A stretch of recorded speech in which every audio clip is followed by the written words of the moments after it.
Alright guys, here we go. I'm gonna explain the PR system that I developed over the past two PR seasons. So this system is purely based off of placements in tournaments and head-to-head. And you can see the results right here. We don't really care about the results though. We just care about how it works. So I'm going to do my best to explain that in this video. So I guess the first part is going to be the tournaments themselves. So here are all the tournaments that I used listed on the left. So you can see from Big Blue down to Construct. It's just everything in the spring. So I used any tournaments that there was an entry fee into. So it didn't matter like really how big the tournament was, as long as there were like at least 5 or 6 people. I honestly kept it, and you'll see why. It's not a big deal right here. These are just all the links. Makes it easy to get everything. But alright, here we go. So you see the list of tournaments again on the left, right over here. Oops. Alright, and you see the attendees, the state PR players, and then the Fox Valley PR players from last season. Alright, so, and then value, and then some other random things. So, I guess I'll take Big Blue 4 for example. So that's the first tournament. You can see that there were only 12 attendees for Smash 4 singles. There were no state PR players present, and there were 2 Fox Valley PR players present. There's 1 state PR and then 2 Fox Valley PR. Alright, and then the value of the tournament was 720. Alright, so that was determined right here, you can see. I'm having mouse problems right now, that's why I keep looking down. You can see across the top, it says how value is determined right up here. That's attendees times PR players plus 1 plus, or times Fox Valley PR players plus 1 times 10. The reason I have those plus 1s in there is so that there's no zeros. Otherwise, the tournament is just worth nothing. So, yeah, that was a big deal, just in case there are no state PR players. So that's how you get the value of the tournament. So you can see like Fox City's Fight Night is only worth 280 points, which is nothing compared to Construct 109, which was worth over 17,000 points. The Fox City's Fight Night, though, is a local tournament, so there were more like head-to-head matchups, which you'll see are important pretty soon. Then like Construct 109 is more important for just gathering points. So you can see in the columns I have attendees, PR players, Fox Valley PR, value, and then I have groups of players. So that's important for distributing points. So like you can see there's 7 groups here, and alright, so you can see down here I have how many different placements there are. So that's how group is. So I'll go down here, and you can see on the left, right where my mouse is, I have how many entrants there are in the tournament, and then the number of groups there are for the tournament. So if there are 7 to 8 players, let's say, there are 6 groups total.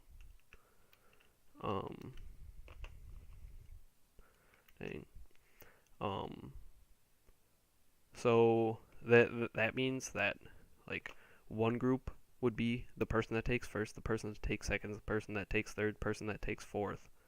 But then 2 people tie for 5th and 6th, and then 2 people tie for 5th and 6th, and then 2 people tie for 7th and 8th. So that's a total of 6 groups. And then you just add on from there.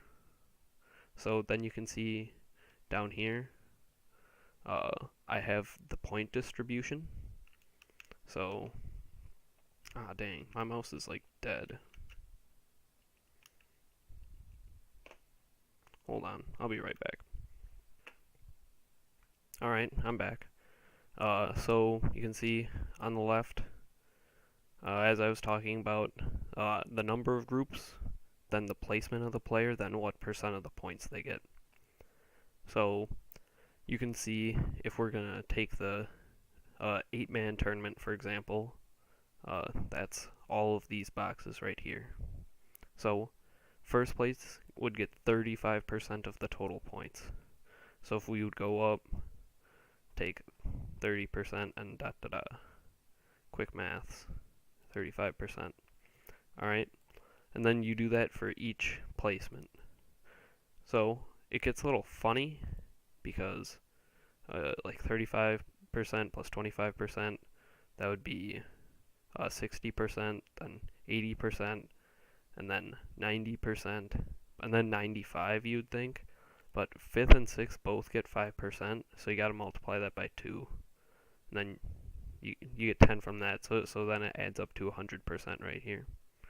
And then last place, 7th and 8th get 0%. So you do that throughout each group.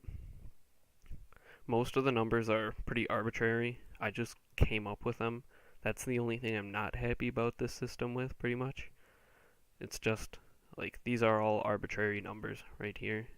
I just thought they looked nice, and they all added up to 100. You can see on the right I added them up. So, yeah, you can see, like, if there are 13 different groups, so up to 96 people, like, if you take the second to last tier, like, you get 0.125% of the points, which is not a lot. So, that's me, I guess, explaining how the points work. I just thought it was most fair to do this formula right here, right up here, just because, like, big brackets are hard and stacked brackets are hard, so I sort of just combine those into the formula. So you can see, like, Construct 109, it was the biggest, second biggest tournament in the season, and, like, it was the most stacked, like, for PR and Fox Valley PR. So you can see all that put into action right here in the events part. So this entire section is all the different players. So all their tags are across the top. And then if they went to the tournament, they have a column, and if they didn't go, it's blacked out. So you can see, like, Otis, H2O, Chai, and Lord Toko were the ones that went to Big Blue 4. And then placement, so Otis took 5th, and then E2 times 0.05, so E2, let's see, E2, right there, Big Blue 4, it references the value, and then 0.05, he took 5th, and there were 7 groups. So we look for 7 groups right here, and he took 5th, so he gets 5% of the points. That's why you multiplied by the 0.05. That's how you get the 36 total points from that tournament. And then there's miscellaneous stats about it. So who he beat, who he lost to, and then we have that for every tournament for every player. So all the tournaments in the season. And then you can also notice that Fox Valley wins and Fox Valley losses is on here. I'm going to be getting to that in a second. But so after this, like, phase 1 of the points, this is what we end up with. sort of have stuff color coded to make it easier to read, and that's what we have. So that's phase 1. Time for phase 2. So phase 2 is the head-to-head section. You can see this is a matchup chart pretty much, and how things ended up in the season. So you can see like Otis was -1 against Oath, Felicia, and he beat CRB, and then so on and so forth. To the right of this, I have like the overall set count, so you can see like Otis and Nuh-Uh, where it went 3-3 in the season, and stuff like that. So this is important because then the overalls start to come in. So this is when it gets weighted. So like these numbers don't mean anything until they come down here. So pretty much this sentence sums it up. Having a winning record with a player that has a lot of points can earn you even more points. So I still don't know if I'm happy with how I did this. So I took everyone's score and divided it by the highest score of the season, which was Nuh-Uh's. So that way everybody had a number between 1 and 0. And then what I did is, if you had a winning record, however many points you were over, like over even, that multiplied by their number between 1 and 0, and then this multiplier here. This multiplier, that's another arbitrary number, so that's just something that I thought looked nice that I put in before the results. So like there has to be like a mathematical solution to what's optimal here, but I didn't take the time to find that out. So you can see everybody's overalls beforehand, and then the numbers. So like when Nuh-Uh beat Oath right here, that pairs up with this box right here. So it ended up getting Nuh-Uh an extra 11 points for being over even with Oath. So it's just a big box, mostly zeros, but it's just a big box. And then the final totals are all down here. So that is the final. So just input it in over here, and you can see this is the final PR for the season. I guess I don't know if it's just like this, or I don't know, because the top 2 players have way more points than literally everyone else. So that's a pretty interesting thing. Did some cool things with colors, but that's pretty much how I did all the math.